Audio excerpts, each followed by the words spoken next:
coming.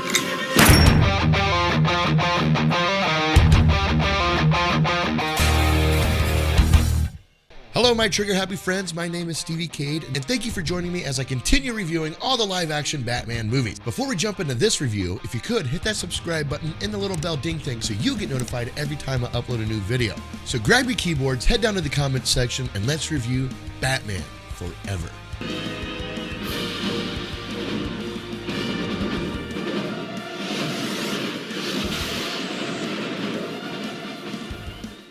In this movie, we see Batman facing off against two more foes, the Riddler and Two-Face. But Batman is not alone as he takes on a new sidekick, Robin, to help him defeat these Gotham criminals. Alright, before I dive into this review, I have created a Batman checklist. This is a list of things that I think every Batman movie should have, and I want to see what each movie adds or takes away from it. So the first thing on our list is the Bat suit. We've gone back to the muscle suit, the anatomically correct Bat suit. In Batman Returns, he had the more tactical suit, the more armored suit, if you will. But now they went back to the muscle suit and added nipples. I didn't know this movie had bat nipples. I really thought that was just a Batman and Robin thing, but no, you get the classic Tim Burton Batman suit with nipples in this movie. But I don't think they're as prominent as they were in Batman and Robin, but we'll see because I'm reviewing that one next. But with the nipples aside, it seems they have darkened the bat belt. Overall, the suit looks clean, it looks good. Again, it's not big and bulky like it was in 1989 Batman. But we also get another bat suit at the end of this movie, which I really like. They did a big bat symbol, and they got rid of the yellow emblem behind it. I dug it. It reminded me of the bat suit in Batman Begins, actually. It had a nice sheen to it, and I actually would have preferred to see this bat suit all the way through the film. But I think they were trying to let us visually know that this movie is still connected to the previous films by adding in that original bat suit through most of this movie. Now, the bat vehicles that show up in this film. We have the Batmobile, and it's terrible.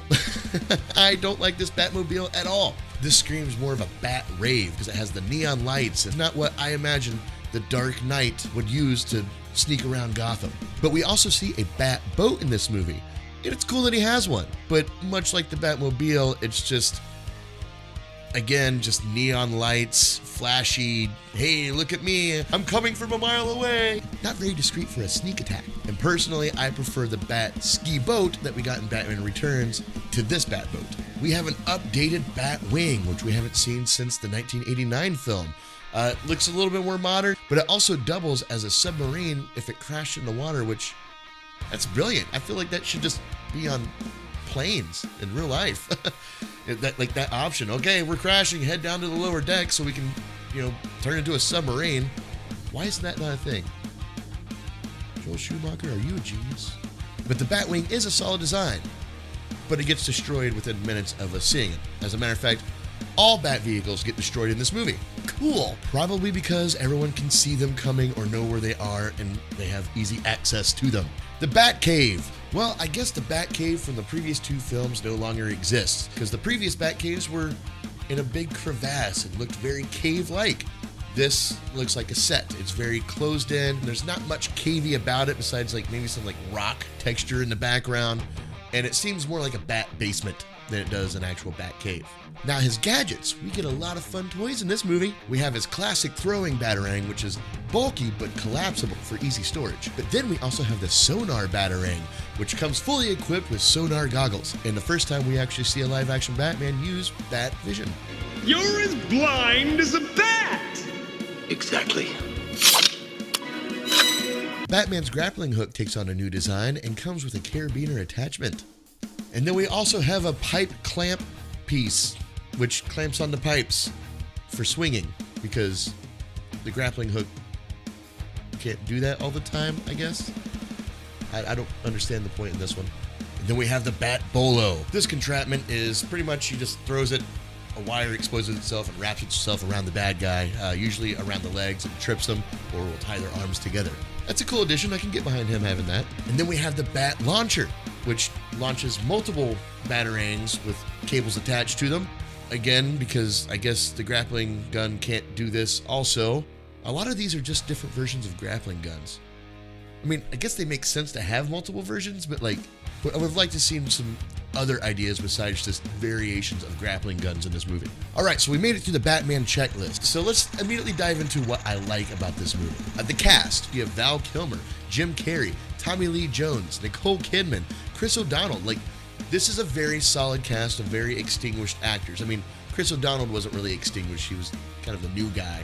But, you know, him aside, all these actors at this point in their career were held in very high regard. And one actor's performance in particular landed on my what I like list, and that is Jim Carrey as the Riddler. I think Jim Carrey's performance is a great adaptation of the Riddler. He definitely takes aspects of the 1966 Riddler and puts it into this movie and brings it to life in a new way. And this is a perfect playground for Jim Carrey's outlandish, overacting performances. It's so bright and chipper and conservative. It's so you, and yet so you. But ultimately, this was kind of a waste of his talents because I feel that not only the character, but the movie around the character was mishandled, but we'll dive more into that a little later. This movie also attempts to dive into Bruce Wayne's dark mental state, which is something we haven't really seen illustrated too much in these films. Schumacher really tried to dive deeper into that, but again, the movie around that concept doesn't quite work. Like, it seems like that part of this movie and then the rest of this movie are just two different ideas colliding together. So it doesn't really fit, but I do like that concept. Now, what I'm on the fence about when it comes to this film. Val Kilmer as Batman. And the reason why I'm on the fence with him is the same reason why I was on the fence with Michael Keaton's Batman in the 1989 film, and that was because his Batman and Bruce Wayne seemed very one note. Now, Michael Keaton rectified this in Batman Returns.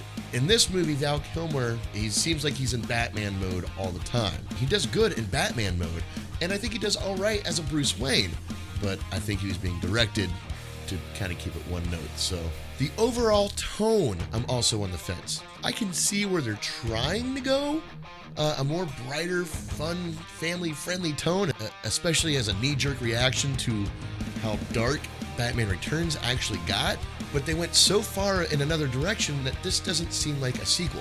It comes across as a reboot, and I probably would have enjoyed this movie more if it was a reboot, if they established that this is the world that they live in, rather than piggybacking what Tim Burton had already created.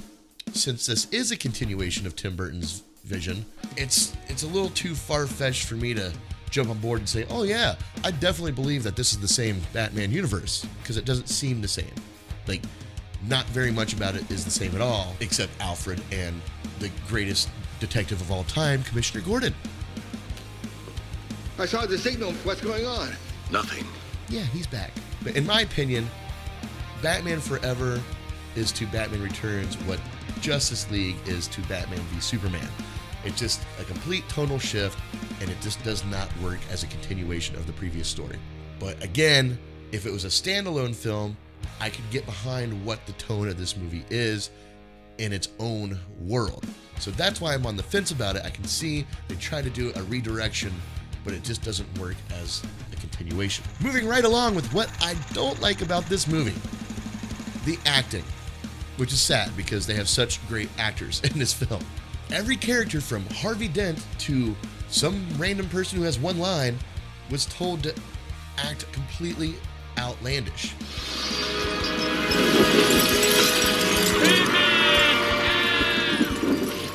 Which is what drowns out Jim Carrey's performance, in my opinion. Carrey's ability to showcase his over-the-top performance is muffled because everyone else's performance is also very over-the-top. Especially Tommy Lee Jones as Two-Face. You shouldn't have Tommy Lee Jones Two-Face and Jim Carrey's The Riddler in the same scene trying to overact one another. There's no balance between them, and I feel like there should be. I feel like that would be a good team to have, one be specifically the Riddler, outlandish, very Jim Carrey way, and then have a more grounded, a mobster style Tommy Lee Jones with some obvious mental issues with his, dual personality, but the fact that they're both so over the top, it's just all too similar. And I think Tommy Lee Jones would have made a great menacing Two-Face, a much darker tone, but all we get from them is an oversaturated fight for the spotlight.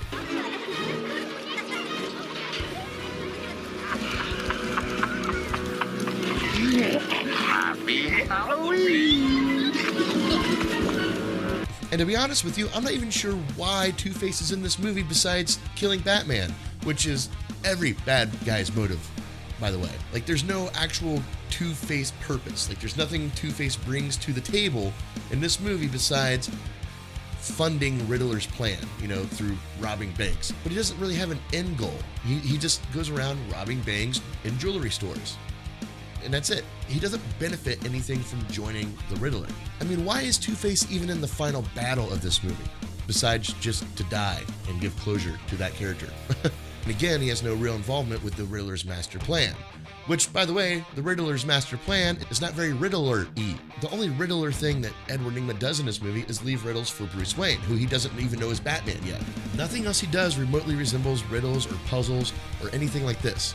Instead, we get this TV box thing that, gives you information by sucking it out of the brains of people of Gotham so he can collect credit card numbers and stuff.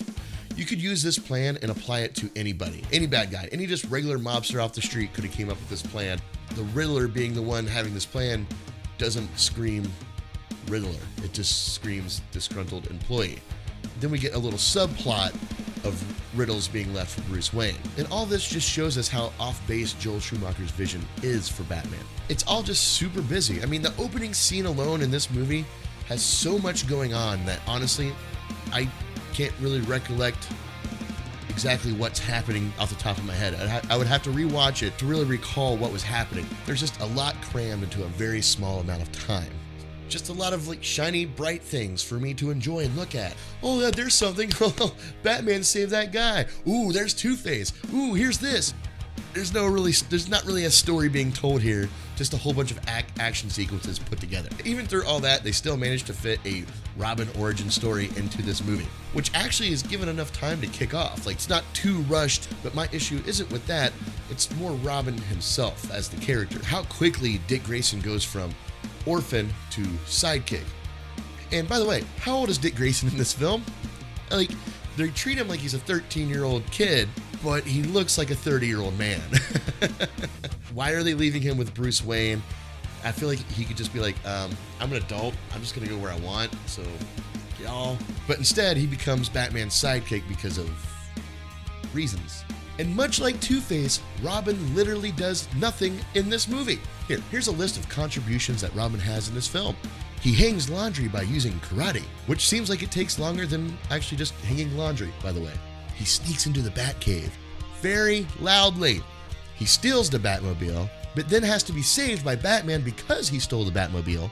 But then he does rescue Batman from what seemed to be a very loose pile of dirt that Batman probably could have easily just gotten out of on his own. He forces himself into the Batman sidekick position, has to be saved by Batman again when he can't fight off scuba divers. He almost kills Two-Face, but saves him instead, and then becomes Two-Face's hostage because he saved him.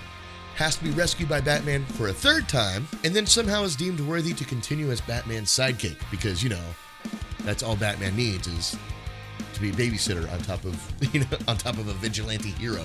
But I will say that Robin's costume was pretty badass. I'm not lying. I dug his costume. When I was a kid, I wanted that costume so bad. Again, didn't notice it had nipples until I watched it this time. Lastly, on what I don't like, every action shot is overloaded with neon lights or projected lights that are coming from somewhere. Where are these lights coming from? Random lighting everywhere. Because we're cartoony and having fun in this movie. Yay! I get it. In the 90s, this use of lighting was a thing for like a year, maybe 2 years, something like that. It was a very short-lived popular aesthetic, which is what I consider this movie to be. A short-lived popular aesthetic. Overall, though, this movie does have a very special place in my heart because 12-year-old me who saw this in theaters loved this movie.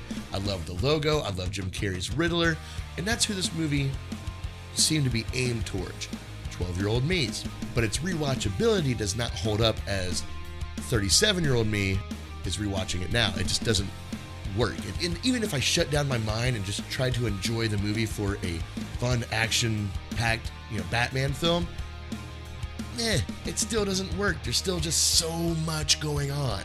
I make a comparison to what I said about George Lucas in my Star Wars review, which, by the way, if you haven't seen my Star Wars series review, you can check it out right here, where I felt like George Lucas had this mentality of If less is more, just imagine how much more is.